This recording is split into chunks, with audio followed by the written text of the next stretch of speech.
Wow, that's quite a tedious one. If we are to go down memory lane on happenings in Nigeria before 1999, we were, as everybody knows, uh, we were deep in the throes of militarism for a number of years, from January 1, 1984 to May 29th, 1999.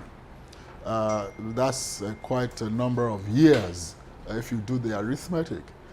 And during that time, we were strictly under military decrees, edicts, and there was total absence of democracy. It was a rule of force by the military establishment. And given the nature of the military, it is obey the last order. Orders were issued. There was no iota or pretense to even carry along the public, because the military usually shot its way into power. There were no campaigns, no programs, no policies, no elections, nothing. So you found yourself listening to the radio and just hearing about a change of government. And once the military got there, they did everything according to their whims and caprices. And so the nation was held down and held by the jugular for those number of years. And of course, it took its toll on the development of the country, on the progress of the country, on the socio-economic and political emancipation of the country. And some of us were actually in the vortex of it all, because of the absence of democracy, there were no parliaments, no houses of assembly, no Senate or House of Reps. In short, there was no legislature. So no participatory democracy, no representatives of the people to promote democracy. So the onus fell on the press to act as the arbiter and the voice of the people, the arbiter between the people and the government, the military government. And I was an editor, for most of that period. And we had a joke then that you did not become a real editor until you had tasted detention of the authorities, of the security agencies, of the government of the day. And so in our offices, those of us who were editors then, we had a toothbrush, a face towel, a copy of your passport, and personal effects, because the military authorities could come in anytime and pick you up and throw you into detention. I had my own fair share of such experiences. And so it became an adage amongst us, press people at the time, that you are not worthy of the editorial chair until you had tasted the detention. It was quite an experience. It was harrowing experience, but it was also illuminating in the sense that it broadened our horizon. We got a lot of insight into the psychological makeup of the military and into the dynamics of, power play, power equation, and governance as well. But on a larger note, the country was strangulated, as it were. There was no freedom of speech, hardly freedom of movement, because there were certain restricted areas that you couldn't, saunter into without the repercussions, without recriminations from the authorities. So we were more or less in a cage throughout the military adventurism. And the high point of it was the annulment of the June 12 election in 1993, which was won by my publisher. And of course, naturally, some of us became thrown into the whole saga. And Asiwaju Bola Ahmed Tinubu was then a senator, and he was also thrown into the whole, adventure of June 12th. I wouldn't want to bore you with all the details of how the annulment came, but MK Abiola, the election was conducted on June 12th. Many things happened before then. We had gone through a lot of processes. The campaign, our political programs that the then head of state Babangida enacted, and we went through. Some were cancelled. Another set of people, a lot of rigmaroling, and that led to his being labelled as Maradona because he kept shifting the goalpost. So eventually the election held on June 12th, and we were coasting home to victory. And on June 16th, there was this TAS announcement of the suspension of results and eventual cancellation of the entire election, when it was quite obvious to the whole world that MK Abiola had won because we had all the results anyway. And then we went into the struggle. We said no.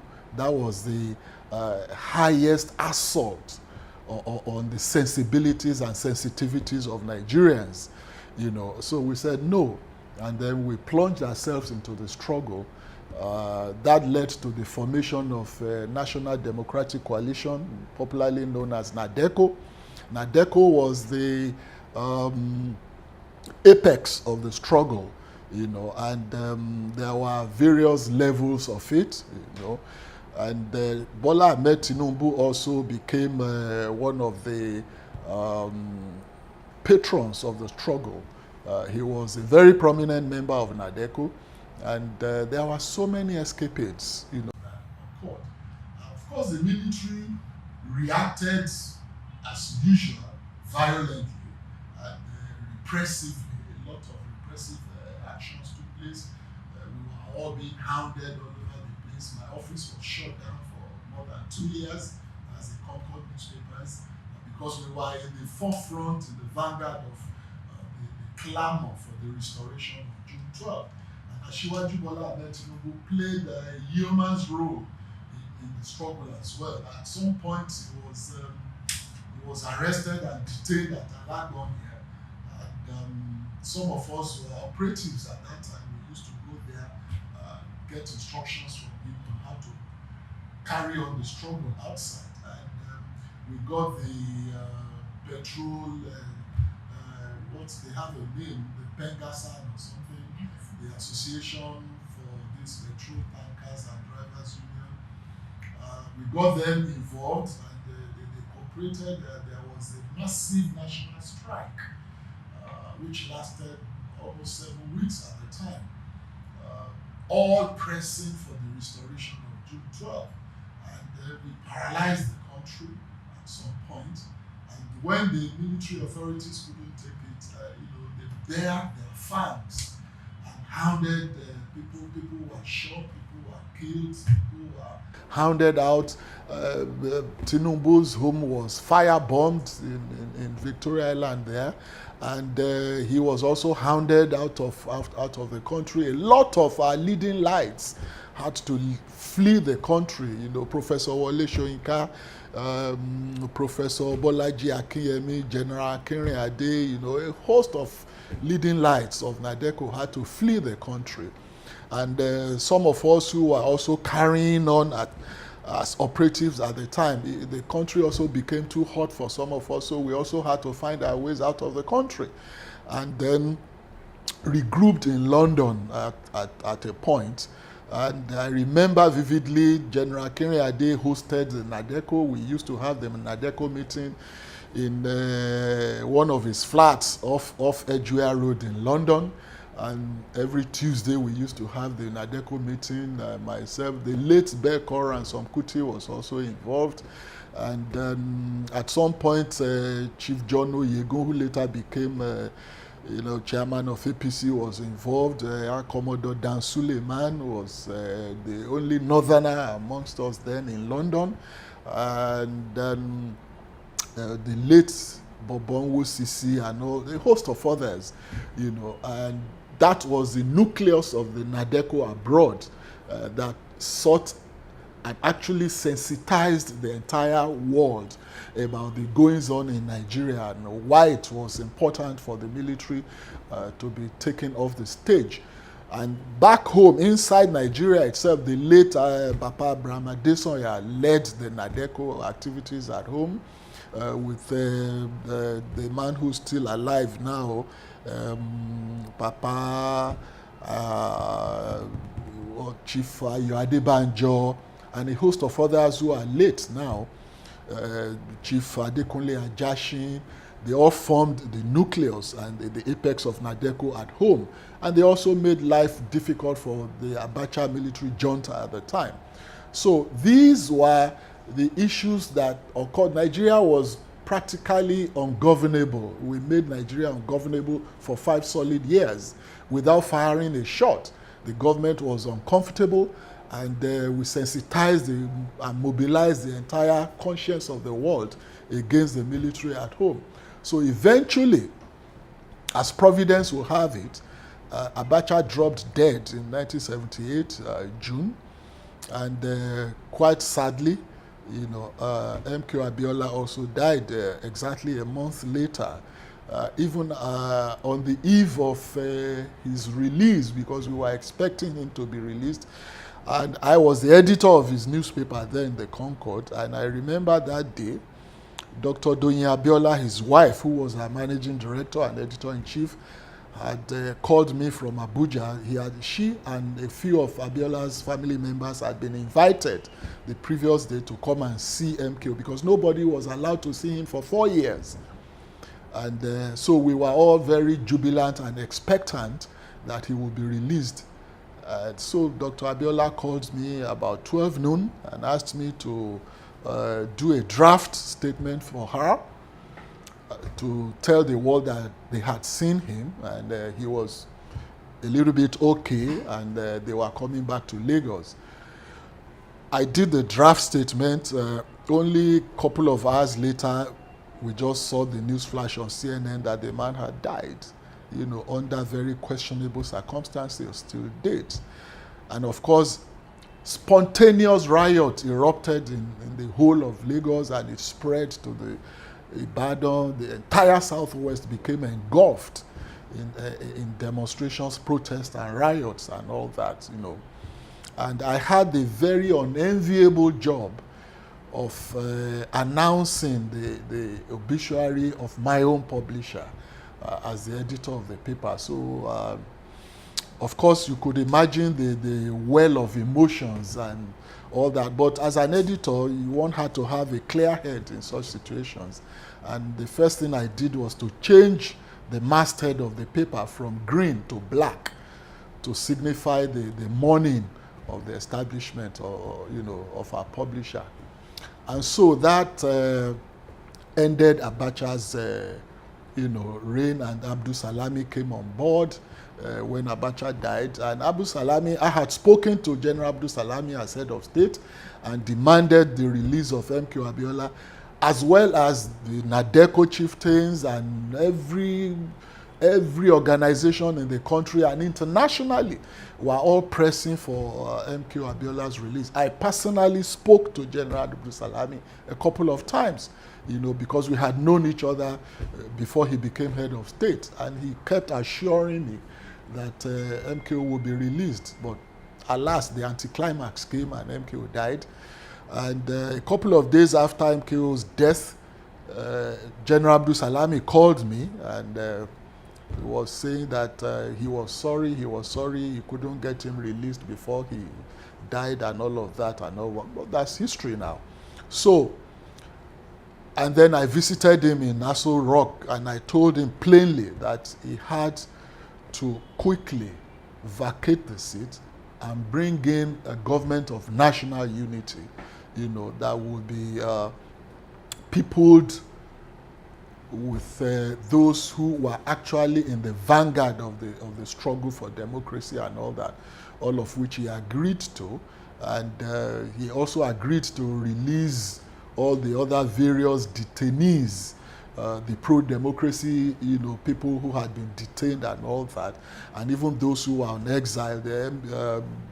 Asiwaju Bola Ahmed Tinubu, General Akinrinade, Professor Bolaji Akinyemi, Soyinka, a whole lot of them on exile, had agreed to release all of them. I had come back home when Abacha reopened my office in 1996, so I was in the country.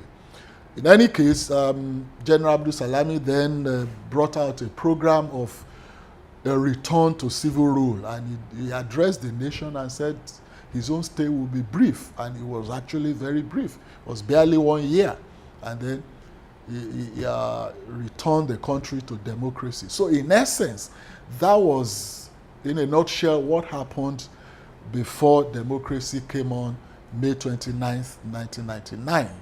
And shortly before then, after General Abdul Salami had opened the political space for political activities, of course, parties were formed here and there. That's another whole lot of story.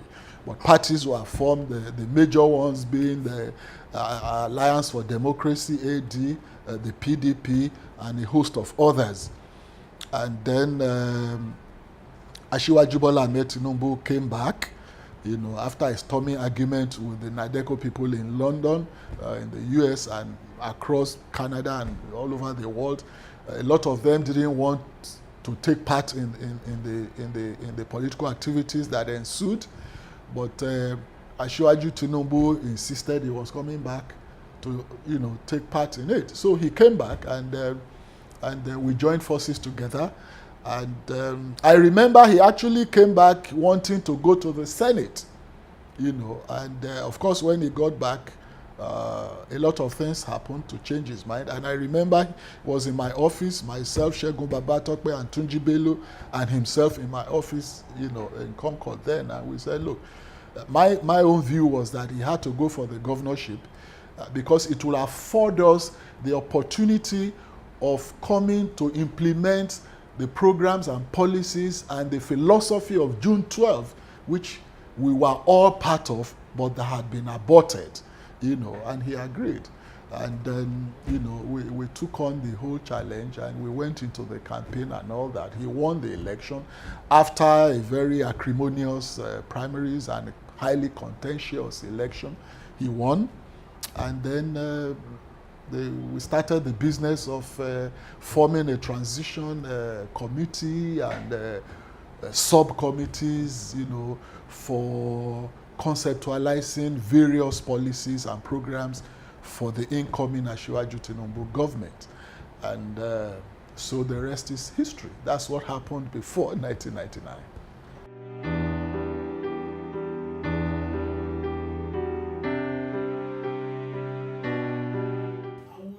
I would say primarily that the main thing responsible for what you see in Lagos State today, the progress and development trajectory of Lagos today, is due to the political system that Asiwaju Bola Ahmed Tinubu instituted, and the enduring structures he put in place starting from 1999.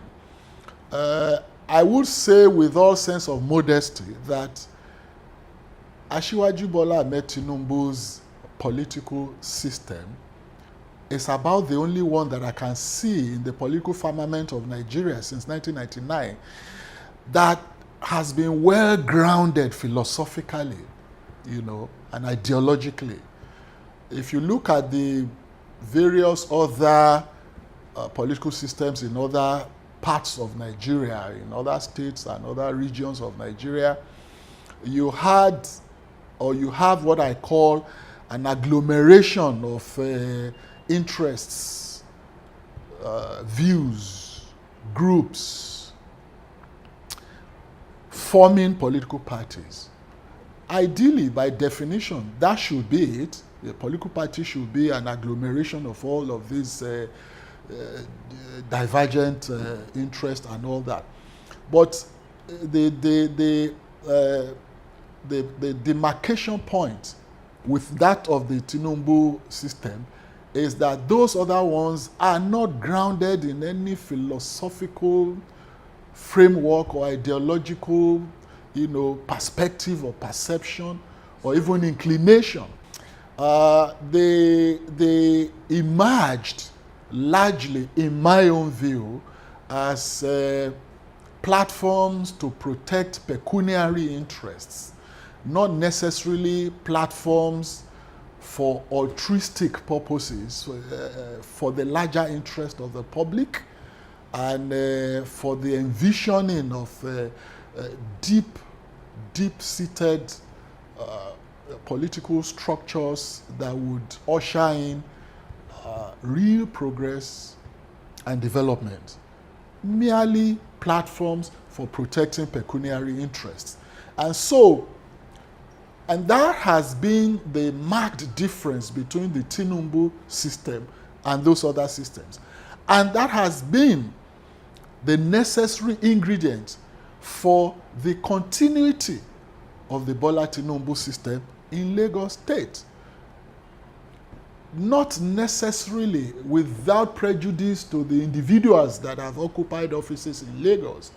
It is because of the system, the endurance of the system put in place, which then means that anybody who comes in as a driver of that system would literally have little room to maneuver, but to go forward and build on the structures that he or she meets in place. And so that continuity has largely helped the state, that is Lagos State, in forging ahead with its giant strides, developmental strides, progressive policies and implementation of, social services that seek to make life convenient and comfortable for its inhabitants. That's really the issue, the kernel of the issue, is the philosophical ground norm of the Bola Tinubu political system that has ensured continuity and the focus on the programs and policies that in totality ensure the convenience of Lagosians, and that has attracted people from all walks of life from every other state in Nigeria into Lagos, which is why today Lagos is bustling at the seams with population. Everybody is coming to Lagos because Lagos works.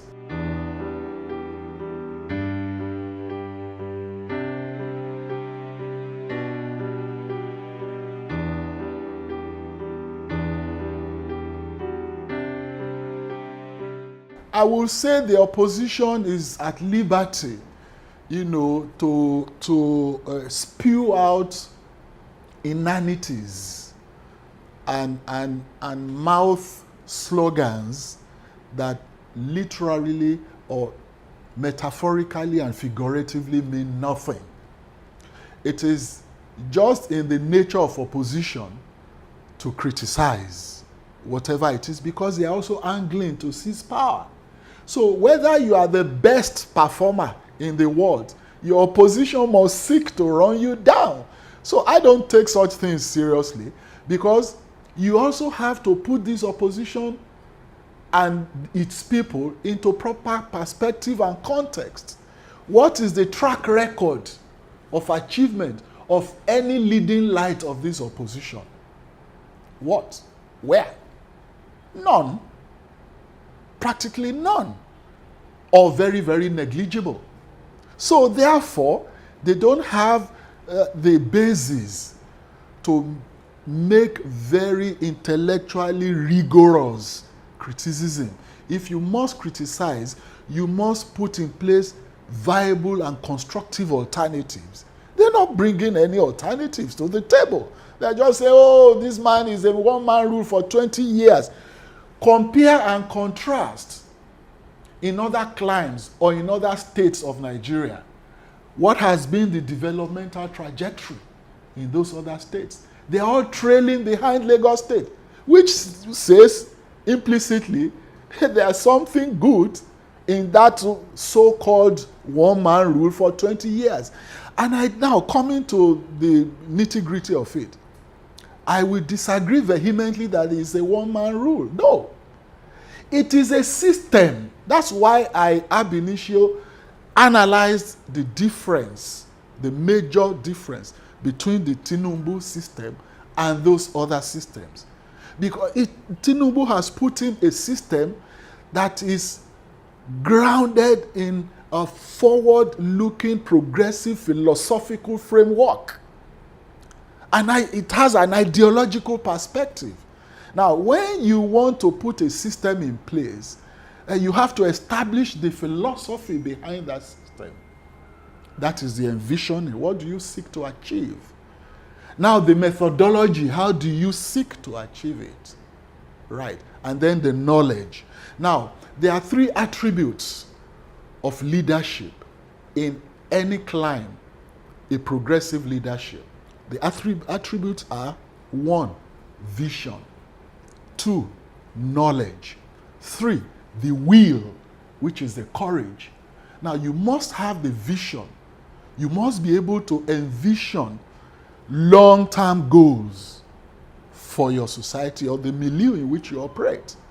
You must have the knowledge to translate the vision into reality and to chart the methodology of achieving those goals. And lastly, you must have the will, that is the courage to push through those policies that will achieve your set goals. Now, those 3 attributes are, fortunately for Lagos State, embedded in Bola Tinubu. And the bane of the progress of Nigeria till date has been that we haven't had a leader nationally that has those 3 attributes combined in him. We've had 1 or 2 with one aspect of those 3 attributes or 2 aspects of the attributes, but we haven't been lucky to have one leadership with the 3 major attributes combined in him. We are lucky to have had that in Lagos. Tinubu, I have worked with him. I have known him. I have been with him in the trenches during the Nadeko days before we got into office. I know what the stuff is made of. He is a visionary. He can envision long-term goals. And I'll give you a simple example. Take the revenue of Lagos State, for instance. When we came in 1999, the IGR, the internally generated revenue of Lagos State, was 600 million a month. What we were receiving from the federal government as federal allocation to Lagos State was slightly over 1 billion.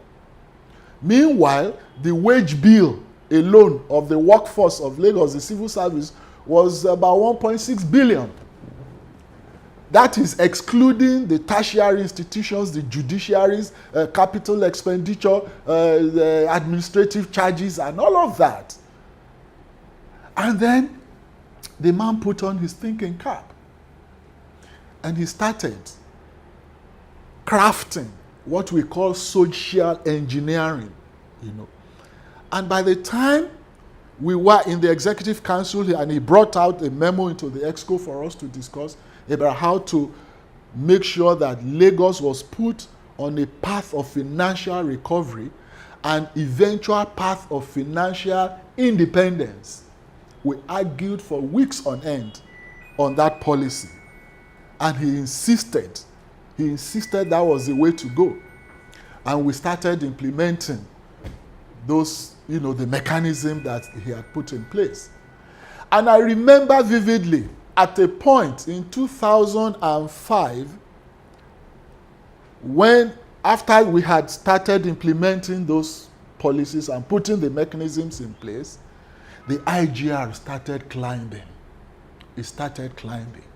And at a point in the Executive Council in 2004 or 5, he did say, quite unequivocally, he said that if we went on implementing those policies at that pace we were going, that the administration or successive administrations that would take over from us will start swimming in money.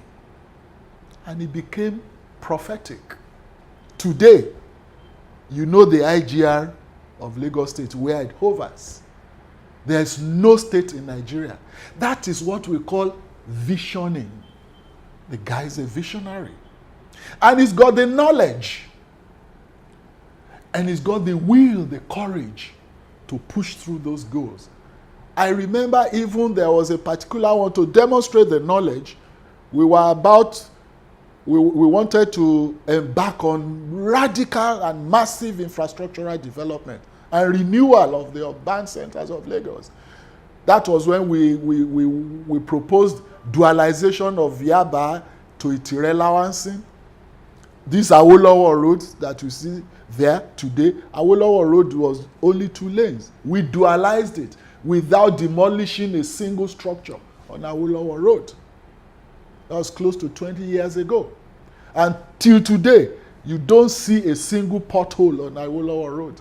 Then we embarked on Adeola Odeku there, Akin Adeshola here, and a host of others that we did. But there was no money. And he said, okay, we should go and take short-term loan and hedge against inflation. Because the way he saw things, if we didn't take that short-term loan, the way he was looking at the horizon, the financial health of Nigeria and his situation, inflation was going to rise. We would not be able to afford the materials again. But that it was better for us to hedge, take short-term loans, buy all the iron rods necessary, the cement, all the materials for all those construction, so that by the time inflation climbed higher, we would have, amassed all the materials necessary for them. We argued and argued. Those of us who are not financial experts, we argued against it. Even those who are finance people in the ESCO, then Wale Edun was Commissioner for Finance, Yemi Cardoso was Commissioner for Budget and Planning. We confronted Tinubu on it in the Executive Council, and he maintained his stand. We argued and argued and argued. At some point, the rest of us kept quiet. It was left to Wale Tinubu, Wale Edun, the Commissioner for Finance, who also was on our side. He took on the governor too and argued. He was wearing a suit. When the argument ensued and persisted, at some point, he removed his jacket. Wale removed his jacket. And the argument went on. Then he loosened his tie. And then the argument went on. Then he rolled up his sleeves. I remember Mrs. Kemi Nelson was also in cabinet then. Kemi Nelson now said, Wale, at this rate, you will remove your shirt. And we all laughed in the ESCO. That was how hot our Executive Council deliberations were. Because this, when you have a surfeit of professionals and technocrats, and you are also deep yourself, our Executive Council meetings were always like editorial conferences, contentious. You bring a memo, everybody will draw out the knife and punch holes in your memo. So you must have done your homework before you brought memo to the Executive Council and defend. And everybody will bring ideas. It was an intellectually robust sessions that we had. And so at the end of the day, issues were exhaustively discussed and conclusions were logically reached. And from there, policies were conceptualized, formulated, executed, tracked, and monitored. So the resultant effect is what you have in Lagos today. And that is why Lagos will keep moving ahead. So those who are mouthing one man rule, one man, they are probably quite ignorant or mentally vacuous.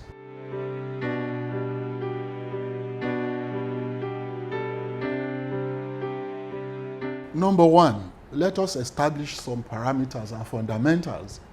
There is no written rule anywhere that says any governor must have 2 terms. Your 2 terms will be dependent on your actions, what you have achieved in your first term. That's to enable you. It's like in the classroom or in the school system. You pass your exams, you move to the next class, and on like that. Now, if your examiners adjudge you not to have passed or made the mark, what do? You don't move to the next class. So that's just a simple analogy. But coming down to brass tacks, I believe that, quite honestly, the outgoing governor committed some fundamental errors of governance, especially in the areas of social service. Now, social service, or the rendering of social services, is the archetypal issue or focus of governance, not necessarily brick and mortar. Brick and mortar, very important. But social services are those things that have commonality that affect people across a broad spectrum. The rich, the poor, the aged, the young, whatever. Social services are those matters that affect the larger proportion of the population. So, when you are governing, you have to be able to achieve a delicate balance between your brick and mortar and the social services. Now, when there is a dislocation or a disequilibrium in this, of this principle, there's a problem. And that's what I will say happened. And of course, the people are also not robots. This is why we call it participatory democracy and not military regime. In a military government, I lived through the military government in Nigeria. The military boys, they will only hear their names on radio or TV as having been appointed governors or ministers or whatever, or even commissioners, right? But it's different in a democratic setting, in a civilian regime. You must be able to carry the populace along as you go along. And this brings me to one crucial factor. When we came in 1999, the Tinubu government, if you recall, my own ministry in particular, the normal nomenclature that we met on ground was Ministry of Information, Sports, Culture, blah, blah. For the first time in the history of Nigeria, we changed it. We reconfigured the ministry. It was for a reason. It wasn't a fluke. It was well thought out reasoning behind it. Because we dispensed with the appendages of sports, of culture, home, whatever, and brought in strategy. So it became Ministry of Information and Strategy. I became the first commissioner for information and strategy in Nigeria. And subsequently, other states copied. Even the private sector. Subsequently, because of the kind of acquittal that we displayed, the private sector too started putting strategy into their corporate affairs and strategy, research, development and strategy, public relations and strategy became, a watchword for information people all over the place. But many do not know the philosophical basis for bringing in that strategy into information. And I will tell you, the reason was because under the military, we were the ones that took over from the military immediately. They left. But under the military, there was no need to carry the populace along. They just dished out their policies through edicts and decrees. And woe betide you if you didn't fall in line. But in a civilian dispensation, you must woo the people. You must curry the favor of the people. You must carry the people along in your policy formulation processes and implementation processes, execution processes and monitoring processes. In short, the people must be with you. You must get the buy-in of the people you seek to administer, so that your policies and programs will be well received. You will be assured of the cooperation of the people, and you have less problems, and then you can achieve more in terms of service delivery. So therefore, if you are a governor, even if you had the loftiest ideas, you must be able to carry your people along with you. They must see reason with everything you do. And you must consult widely, the right people and widely. So if there is, like I said, a dislocation in that process, there is a problem. And that's, in my view, accounted largely for what has occurred. And the people have the right to exercise their right of choice. If they are pleased with you, oh yeah, of course you can go on ad infinitum, depending on the restrictions of the Constitution. And if they are not, and they say, and I'm sure you read one of the leaders of APC in Lagos, where that an interview in print, in one of the print newspapers, I think The Nation, he was asked the same question. And he said, no, it had nothing to do with Tinubu, that it was the people. And the people decided they wanted a change. And it is their right. There's nothing you can do about it. There was a primaries, they went out, they voted. Of course, there are influencers in any political environment all over the world. People can influence one way or the other.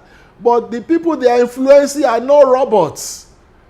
If you seek to influence people against their wishes, they will just they will throw you aside and move. And I have always said, and this I have also always said to even the leader, Tinubu himself, the ability to gauge the public mood. I'm a perception manager. It's one of the ingredients of perception management, the ability to gauge the public mood. You must have emotional intelligence with which to gauge the public mood.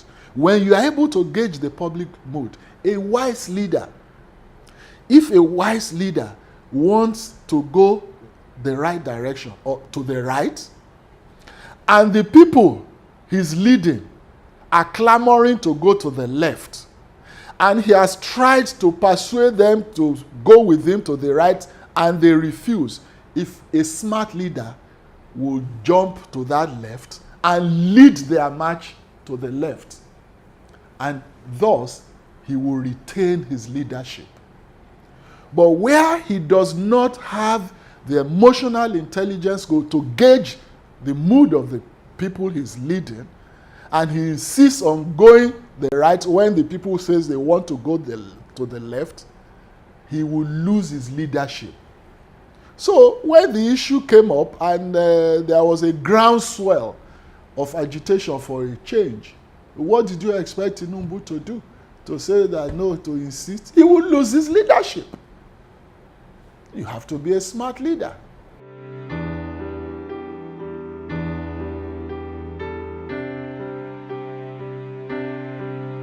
It's a normal inclination. It's a normal human inclination. It's absolutely natural. When there is a change of administration, even in your own small office, if you were to change the leadership in your office or change one manager, the people in that department will be expectant. The expectation of the new manager you put in place will rise. It won't be the same. It won't just be dull and bland and placid. No. It's a normal inclination of human beings. For instance, and then you said something about Sanwo-Olu not being known. So why should this expectation be high? BRF was not known. Fashola was not known before he became governor. He was chief of staff. And as a chief of staff, he wasn't a visible part of the administration because he was handling the back end of the governor's office. He wasn't in the glare, public glare as it were. In fact, he was described variously sometimes as an unknown quantity before he became governor. before he ran for the office of... Was Ambode known by the public before he ran for office? No. So it's the same thing. Ambode was in the civil service. He was an accountant general before he retired. And I think he went into his private business. He wasn't in the public glare. Even when he was in the civil service, he was the back end as an accountant general. He wasn't visible. So it's the same thing. In fact, I think Sanwo-Olu even has a relative edge more than the two of them, more than Ambode and Fashola, because those two were relatively unknown before they ran for office. But Jide Sanwo-Olu is relatively known, or was relatively known before he ran for office. Why? Because he had held visible government positions, public positions, visible public positions. He had been commissioner for commerce, commissioner for budget, commissioner for establishment. He had dealt directly with the public. He had to appear in the media. He had to propagate the policies of his ministry at various times. He's had to address, so he, relatively speaking, was much more known publicly than even those other two.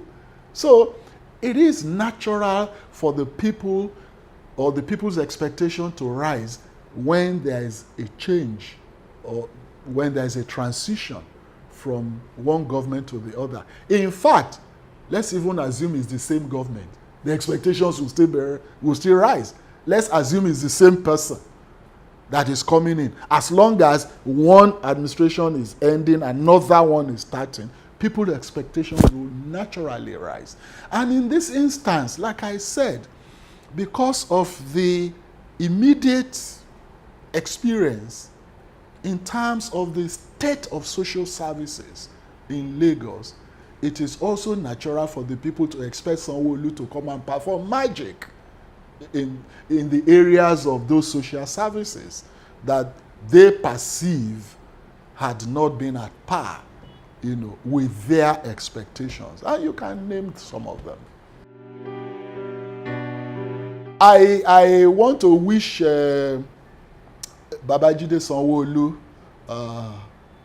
a lot of goodwill, a heavy dose of goodwill and good luck, because he needs it. Governing a heterogeneous society like Lagos is not a tea party. I've had the privilege of being, part of it, and I've seen and given my proximity to the dynamics of Lagos power play since I left school. It's not a tea party, but again, like I said, is well qualified, is mentally equipped, is socially and emotionally stable for it, and he has the knowledge, the intellectual capacity, and the people skills, and above all, humility to see him through.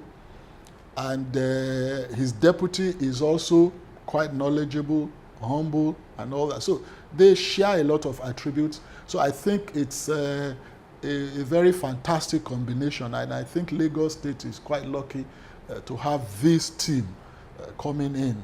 So I wish Sanwo-Olu, success in all his endeavors, and I would enjoin Lagosians to give him maximum cooperation so that he and his team can take Lagos to the land of El Dorado, which is all our objective.